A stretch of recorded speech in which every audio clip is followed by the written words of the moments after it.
Anytime. All right.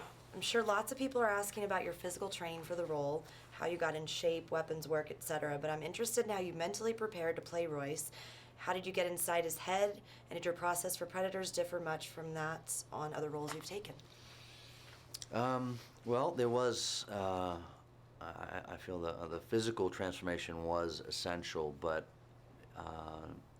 no less important than the creating a character that's based in reality and having an emotional connection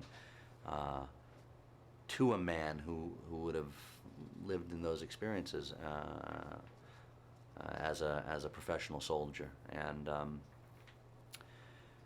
physical transformation was a full-time commitment. It was a 6-day-a-week, very intensive workout training, including a diet, no alcohol, no sugar, very specific. I probably increased my caloric intake probably threefold, if not more. And then that was simultaneously while we were shooting the film, so I'd work 10 or 12 hours and then have to hit the gym when I got home and train a bit on set, which is great though. It's great because what that did was it also created a shift in how I felt. There was an increased level of testosterone. There was I felt more ferocious. I also isolated myself. We shot in Hawaii for the first third of the film, and I spent a lot of time alone in the jungle that we were shooting at. I was able to stay in a little bungalow in the back of the property, and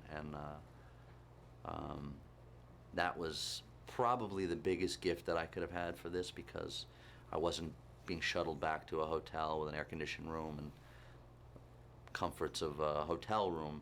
I was in the jungle the entire time, and I'd walk to set, and I'd kind of just stay there with no internet access and just kind of pour through military manuals and field guides and you know, anything that I felt would give me the technical and tactical skill set to an understanding to play a guy like Royce. Yeah, I just felt it was important to embrace the man's flaws, not make him superhuman. I think the mistake in which is commonly made is to kind of go for how to make the character heroic, but it's to work against all the flaws that makes the man a hero.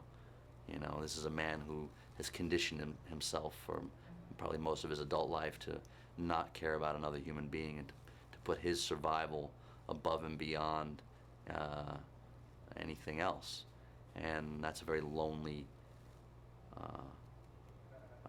dark place to exist in. And I think, you know, what's so interesting about this story is it's a series of killers who are almost forced to atone for their life of violence and aggression, because they are now, the shoe is on their foot, and they're the ones being hunted. And he's a little less selfish. He's still a relatively selfish individual, but he's a little less selfish.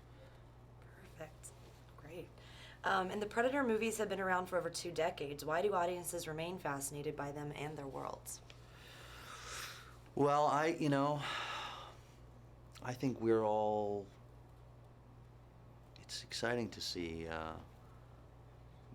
epic and iconic characters like this come to life, and I think that's why science fiction is such a fulfilling and gratifying movie-going experience. I think you can transport into another world where you're living in a place that's somewhat believable, and you know, I'm a huge fan of the original film. I saw it opening weekend. You know, it had a huge impact on me, and